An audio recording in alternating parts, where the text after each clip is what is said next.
Hey guys, this is OddOneGaming. This is going to be another Dragonheir SilentGods video. In today's video, we're going to be talking about the Temporal Vortex and, what are the best tips and tricks in order for you to do the best possible in this game mode.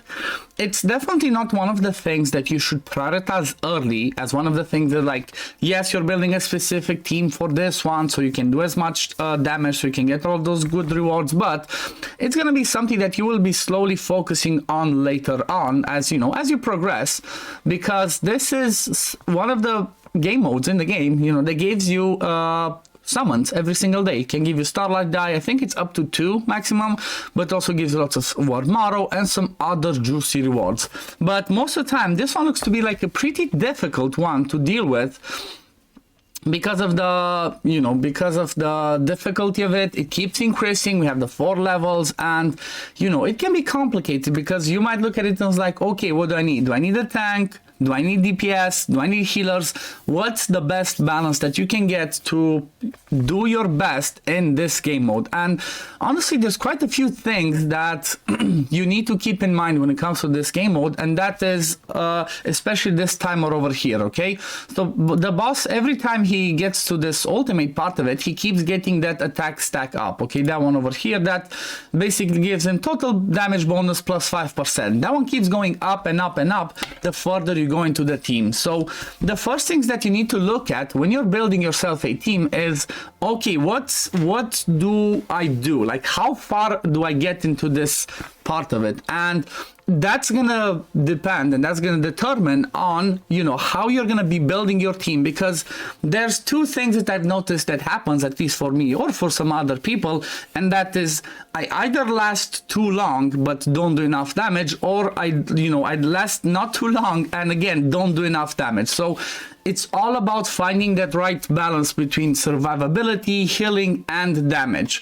But one of the first key things that you 100% need for early game Temporal Vortex, like I'm not talking about when we get to stage 4 of the Temporal Vortex, because, well, at that point, the boss does something different. This Whistle of Gale, this AoE damage, also places decreased defense, places defense penalty, which obviously is going to hurt us, and we're going to want to either block it or we're going to want to cleanse it. But we're going to talk about the first 3 difficulties first of all. So the number 1 thing, in my opinion, that you need in this game mode is at least 1, if not 2, heroes that bring decreased attack, okay? Because if you're going to have decreased attack, well, you're going to be able to survive longer during the fight, which means you're going to be able to do more damage, okay?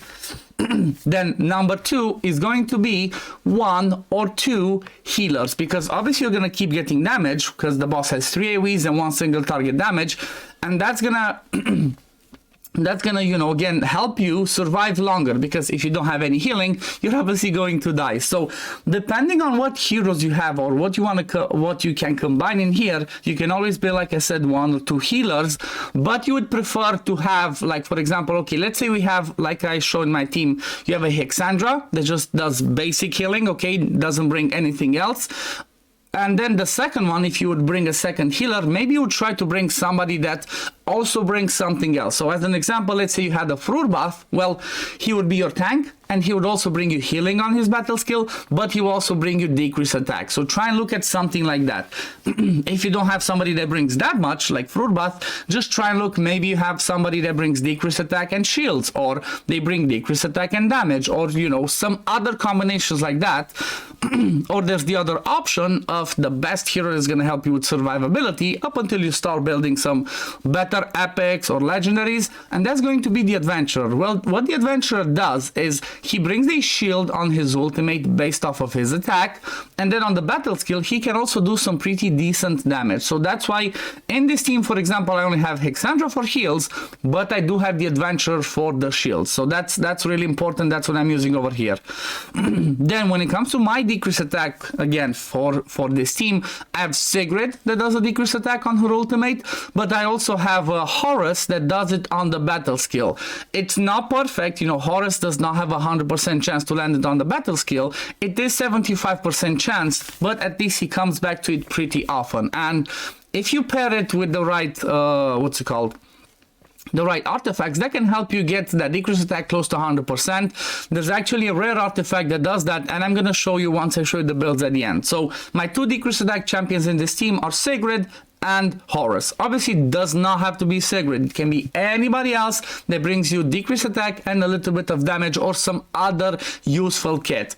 And then the last spot is going to be usually at least 1, if not 2 DPS champions. Okay, it's obviously going to depend on your champions, like what you have available in your roster, and if you have good enough supports that bring you, like I said, the good combinations of decrease attack, shields, healing, then you're going to be able to bring more and more support. So for example, if I used Fruurbath in here instead of Horus, well, that means that I could drop Sigrid and bring another DPS in there, okay? Or I could drop the Adventurer, or just switch the Adventurer into Fire so that he would do more damage. Because right now, Horus is not the best decrease attack to do it on his own, as it's not reliable enough. And like I said, the more the fight goes on, you see we're on turn 50, the harder the boss will hit and the harder it's gonna be for us to survive. So always keep in mind these key things. Like I said, number 1, decrease attack on at least 1 person, if not 2. Then secondly, you're gonna want 1 healer at least, and then a second healer or somebody that brings shields or some other source of survivability. And then depending on what slot you have, 1, 2, 3 DPS champions. Again, you're gonna have to maybe be doing a lot of testing in here to see like what's best for you. Is it best if you do fast damage, do you do more damage like that, or is it best if you survive more and just push it further? Another thing that you definitely want to keep in mind is when the boss does this hit, Call of Lightning, he deals damage to the enemy with the highest max HP, okay? So this one counts as the max HP, not at the time when he does the hit, but at the beginning of the fight. So obviously this one's always going to be going on your tank or somebody you're going to be building the tankiest. So in this case, for example, if I have somebody like a Horus, he's amazing for tanking that hit, because if he has his ultimate, if he does his ultimate when the boss drops that one, well, he's going to be able to tank it pretty easily and he's not going to be the one dying. Most of the time, if you have a team built balanced enough, the first one that dies would be the one that takes the stun, okay? Not the damage from the AoE hits, because if you have decreased attack in there, well, those AoE hits will not hurt you as much. So that's something that you really want to keep in mind. And it can double your damage, it can triple your damage just by doing the right things. As you can see, we're at like turn 90, we're still going, but maybe the damage is not the best, okay? So because of this, I might want to swap something out, you know, I might just switch the Adventure into Fire just to do more damage, but then I would have to see, if I do that, does my team survive enough? Is my Hexandra enough to do the, you know, to do the healing to keep my team alive or not? So that's something that's definitely you guys want to see. Obviously, I just brought Shelter in there at the end because he's the one it's kind of like my damage dealer. And well, what he brings to the team is his ultimate is pretty interesting. When he casts that, every time somebody does a hit, there's a chance that he procs a certain percentage of damage, and you can see he's at the top. But if I didn't bring him, I could bring somebody else, maybe the damage would be balanced, like you see over here. So for example, I have my Sigrid that does pretty good damage, and even my Adventurer, even though he is there to bring some shields to the team, he still does some decent damage on his battle skill because of the way he was built.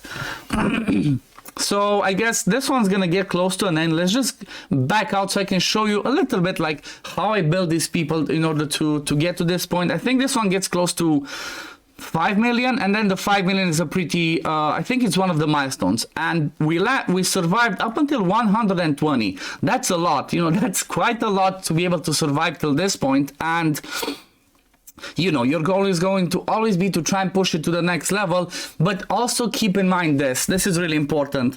Try to use heroes that you're going to be using in other areas, at least early on. You know, when you get to the point where you're going to build tons and tons and tons of heroes, you're not really going to care because you're going to build specialists. You might have like at least 2 or 3 DPS. They have some good synergies in there. That's something also that you need to keep in mind. When it comes to DPS, the best ones that are going to be doing DPS in here are going to be heroes that have some sort of synergy, okay? So there's a few of them, and I'm going to show you that once I go to champions, but there's a few of those synergies that can actually deal a ton of damage if they are paired well together. So for example, you see I did like over 4 million, getting close to 8, and I have what, 1, 2, 3, free-to-play heroes everybody gets. So what I mean by those synergies, let's back out, is the following. If you go to the Heroes tab, and then you click on this one, okay, the filter, you go over here and you see there's quite a few options. Well, the first one is, for example, the rally heroes. If you're going to use a rally hero for DPS, always try to have at least 2, because if you don't have at least 2, you're not going to take the full benefit of that DPS hero, okay? So as an example, if you look at Filto, he deals 600% damage to enemies within range. He does it in a straight line, but if the hero is under rally, when attacking, he does an extra 2 hits. So obviously he's gonna do 3 times more damage. So that's why you would want somebody else that enables him. So as an example, there's the rare Ivania that has a 100% chance of granting rally to a hero whenever she gains rally. The only way that Filto can gain rally is if his battle skill hits 2 people. So on Temporal Vortex, he's always going to hit 1, so he's not going to be as good on his own as other people.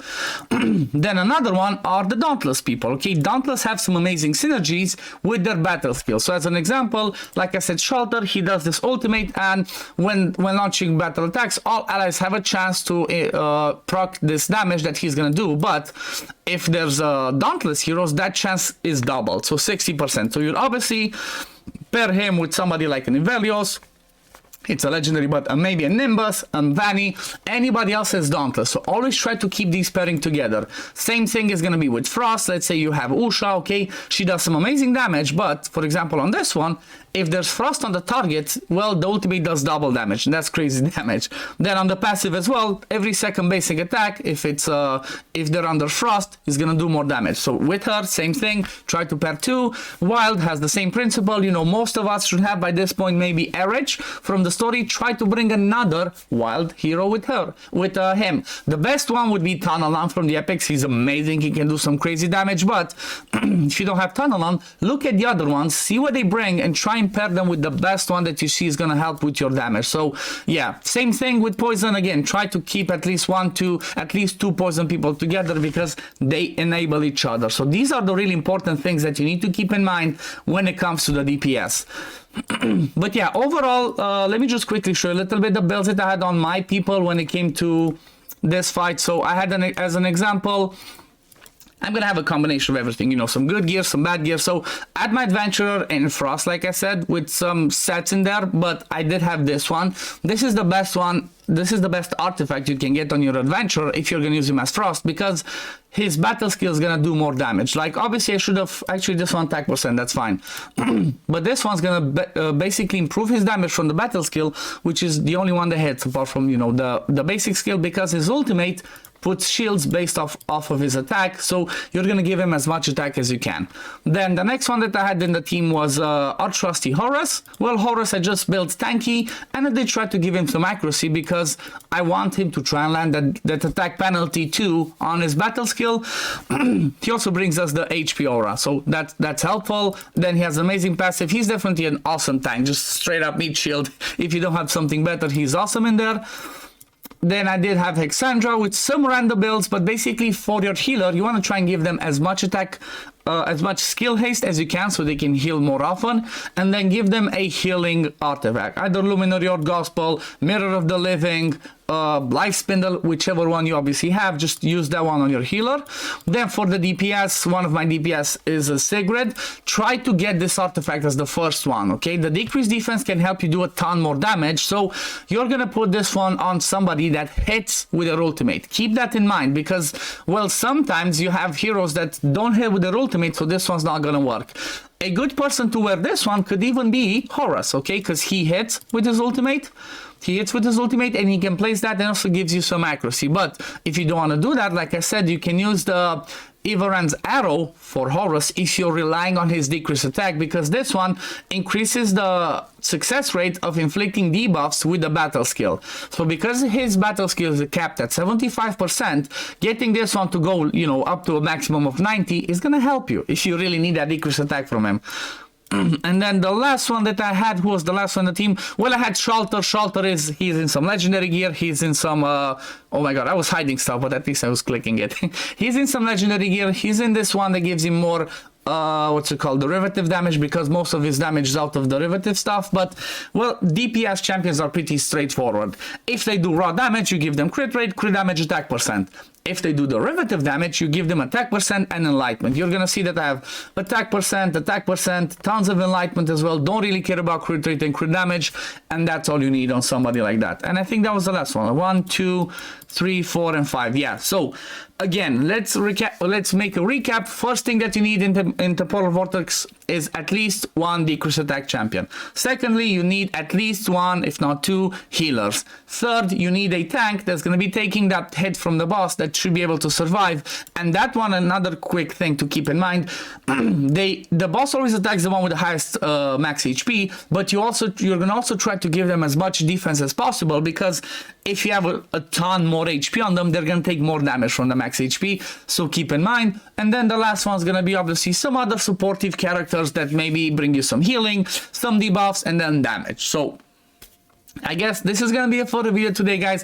I think this gives you a little bit of an idea of how you can deal with the Temporal Vortex, like how you should build your team around it. And again, keep in mind, early on, do not build heroes specifically for that. Your priorities are still going to be the Goblin, farming better gear, and only after that, once you get, when you get to the point where you can farm legendary gear from all of the dungeons, that's when you can start being like, okay, let me start focusing on a team for the Temporal Vortex. But this is gonna be it for the video, guys. As always, if you do enjoy my content, don't forget to like this video, subscribe to the channel to see when I upload next, and I'm gonna see you on the next one. Peace, love, take care, everyone. Bye, guys.